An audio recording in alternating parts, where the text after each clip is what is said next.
ನಮಸ್ಕಾರ ನ್ಯೂಸ್ ಲಾಂಚ್ಗೆ ಸ್ವಾಗತ ನಾನು ಭಾವನಾ ಮಾಜಿ ಸಿಎಂ ಎಸ್ಎಂ ಕೃಷ್ಣ ಮಾಜಿ ಸಂಸದೆ ರಮ್ಯಾ ಭೇಟಿಯ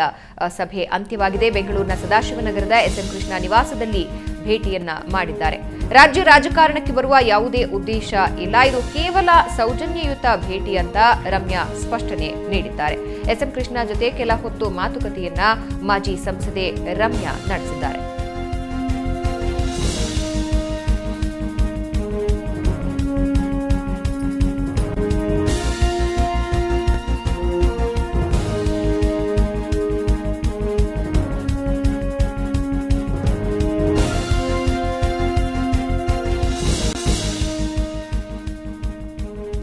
ಮಾಜಿ ಸಿಎಂ ಎಸ್ಎಂ ಕೃಷ್ಣ ಅವರನ್ನ ಮಾಜಿ ಸಂಸದೆ ರಮ್ಯಾ ಭೇಟಿಯಾಗಿದ್ದಾರೆ ಭೇಟಿ ಮಾತುಕತೆ ನಂತರ ಈಗ ರಮ್ಯಾ ವಾಪಸ್ಸಾಗ್ತಾ ಇರುವಂತದ್ದು ಬೆಂಗಳೂರಿನ ಸದಾಶಿವನಗರದ ಎಸ್ಎಂ ಕೃಷ್ಣ ನಿವಾಸದಲ್ಲಿ ಅವರು ಭೇಟಿಯಾಗಿದ್ದಾರೆ ಆದರೆ ರಾಜ್ಯ ರಾಜಕಾರಣಕ್ಕೆ ಮರಳುವ ಯಾವುದೇ ಉದ್ದೇಶವಿಲ್ಲ ಇದೊಂದು ಸಾಮಾನ್ಯ ಭೇಟಿ ಅಂತ ಅಷ್ಟೇ ರಮ್ಯಾ ಹೇಳಿದ್ದಾರೆ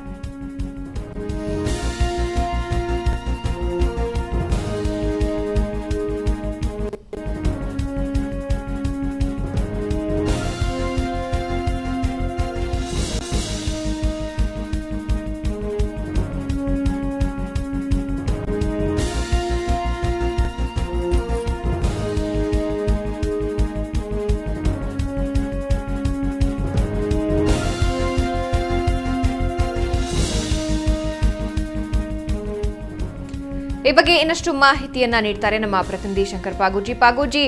ವಾಪಸ್ಸಾದ ನಂತರ ರಮ್ಯಾ ಬಹಳ ಚಟುವಟಿಕೆಯಿಂದ ಕೂಡಿದ್ದು ರಾಜಕೀಯ ಮುಖಂಡರನ್ನ ಮೇಲಿಂದ ಮೇಲೆ ಆಕೆ ಭೇಟಿ ಆಗ್ತಾ ಇರೋದು ಹಲವು ಕುತೂಹಲಗಳಿಗೆ ಕಾರಣ ಆಗ್ತಾ ಇದೆ ಈಗ ಮಾಜಿ ಸಿಎಂ ಎಸ್ಎಂ ಕೃಷ್ಣ ಅವರ ಭೇಟಿ ಹಿನ್ನೆಲೆ ಏನು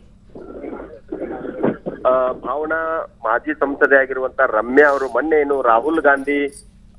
ಮಂಡ್ಯಕ್ಕೆ ಭೇಟಿ ಕೊಟ್ಟ ಸಂದರ್ಭದಲ್ಲಿ ಏನು ಚೆಕ್ ವಿತರಣೆ ಸಂದರ್ಭದಲ್ಲಿ ಗೊಂದಲ ಉಂಟು ಮಾಡಿದ್ರು ಅನ್ನುವಂತ ಒಂದು ಆರೋಪ ಏನಿತ್ತು ಅದನ್ನ ಹೈಕಮಾಂಡ್ ಮಟ್ಟಕ್ಕೂ ತಲುಪಿಸಿ ಅಲ್ಲಿ ಕೂಡ ಏನ್ ನಾನು ಆ ರೀತಿಯ ಗೊಂದಲ ನನ್ನಿಂದ ಆಗಿಲ್ಲ ಅನ್ನುವಂತ ಒಂದು ವಿವರಣೆಯನ್ನ ಕೊಟ್ಟಿದ್ರು ಅದನ್ನ ಮತ್ತೆ ಇಲ್ಲಿ ಬಂದು ಕೂಡ ಎಸ್ ಎಂ ಕೃಷ್ಣ ಅವ್ರನ್ನ ಭೇಟಿ ಮಾಡಿ ಅದೇ ರೀತಿಯ ಅವ್ರಿಗೂ ಕೂಡ ಒಂದು ವಿವರಣೆಯನ್ನ ರಮ್ಯಾ ಅವರು ನೀಡಿರುವಂತದ್ದು ಮತ್ತೆ ಅಲ್ಲಿ ದೆಹಲಿಯಲ್ಲಿ ಆದ ಬೆಳವಣಿಗೆಗಳು ಸೋನಿಯಾ ಗಾಂಧಿ ಅವರನ್ನ ಭೇಟಿ ಆದಾಗ ನಡೆದಂತ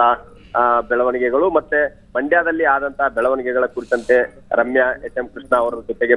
ಚರ್ಚೆ ನಡೆಸಿರುವಂತದ್ದು ಅದರ ಜೊತೆಗೇನೆ ಏನು ಮಂಡ್ಯ ರಾಜಕಾರಣ ಏನಿದೆ ಸದ್ಯದ ಪರಿಸ್ಥಿತಿಯಲ್ಲಿ ಮಂಡ್ಯ ರಾಜಕಾರಣದಲ್ಲಿ ಅವರ ಅಸ್ತಿತ್ವ ಏನು ಅನ್ನುವಂಥದ್ರ ಕುರಿತಂತೆಯೂ ಕೂಡ ರಮ್ಯಾ ಚರ್ಚೆ ಮಾಡಿರುವಂತದ್ದು ಅಂದ್ರೆ ಮುಂದೆ ಬರುವಂತ ಏನು ವಿಧಾನ ಪರಿಷತ್ ಚುನಾವಣೆ ಏನಿದೆ ಆ ಚುನಾವಣೆಯಲ್ಲಿ ರಮ್ಯಾ ಸ್ಪರ್ಧೆ ಮಾಡ್ತಾರೆ ಅನ್ನುವಂತ ಒಂದು ಏನು ಚರ್ಚೆಗಳು ನಡೀತಾ ಇದಾವೆ ಆ ಕುರಿತಂತೆಯೂ ರಮ್ಯಾ ಈಗ ಆಕ್ಟಿವ್ ಆಗ್ತಾ ಇರುವಂತದ್ದು ಅದಕ್ಕೆ ಕಾರಣ ಅನ್ನುವಂತ ಒಂದು ಮಾತು ಕಾಂಗ್ರೆಸ್ ವಲಯದಲ್ಲಿ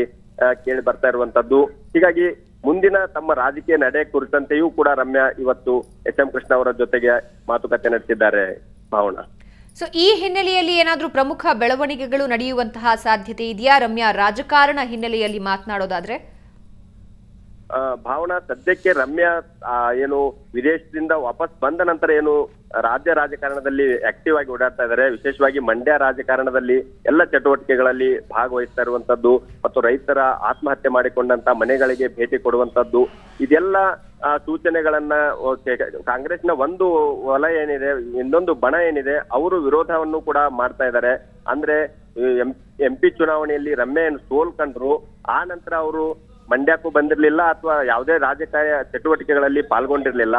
ಆ ನಂತರ ಈಗ ಏನು ಮುಂದೆ ವಿಧಾನ ಪರಿಷತ್ ಚುನಾವಣೆ ನಡೆಯುವ ಸಂದರ್ಭ ಏನಿದೆ ಅದನ್ನ ಗಮನದಲ್ಲಿ ಇಟ್ಕೊಂಡು ರಮ್ಯಾ ಈ ರೀತಿಯ ಒಂದು ಚಟುವಟಿಕೆ ಮಾಡ್ತಾ ಇದ್ದಾರೆ ಹೀಗಾಗಿ ಅವರು ವಿಧಾನ ಪರಿಷತ್ಗೆ ಅವರು ಚುನಾವಣೆಗೆ ಸ್ಪರ್ಧೆ ಮಾಡೋದಕ್ಕೆ ಈ ಎಲ್ಲ ಪ್ರಯತ್ನ ಮಾಡ್ತಾ ಇದ್ದಾರೆ ಅನ್ನುವಂತ ಒಂದು ಆರೋಪ ಕೂಡ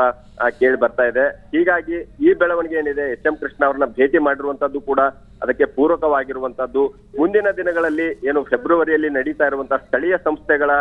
ಚುನಾವಣೆ ವಿಧಾನ ಪರಿಷತ್ಗೆ ಏನು ಚುನಾವಣೆ ನಡೆಯುತ್ತೆ ಆ ಚುನಾವಣೆಯಲ್ಲಿ ಮಂಡ್ಯ ಕ್ಷೇತ್ರದಿಂದ ಏನು ರಮ್ಯಾ ಸ್ಪರ್ಧೆ ಮಾಡ್ತಾರ ಅಥವಾ ಇಲ್ಲ ಅನ್ನುವಂಥದ್ದು ಕೂಡ ಸಾಕಷ್ಟು ಚರ್ಚೆಗೆ ಗ್ರಾಸ ಆಗತ್ತೆ ಭಾವನಾ ಧನ್ಯವಾದ ಪಾಗೋಜಿ ನಿಮ್ಮೆಲ್ಲ ಮಾಹಿತಿಗೆ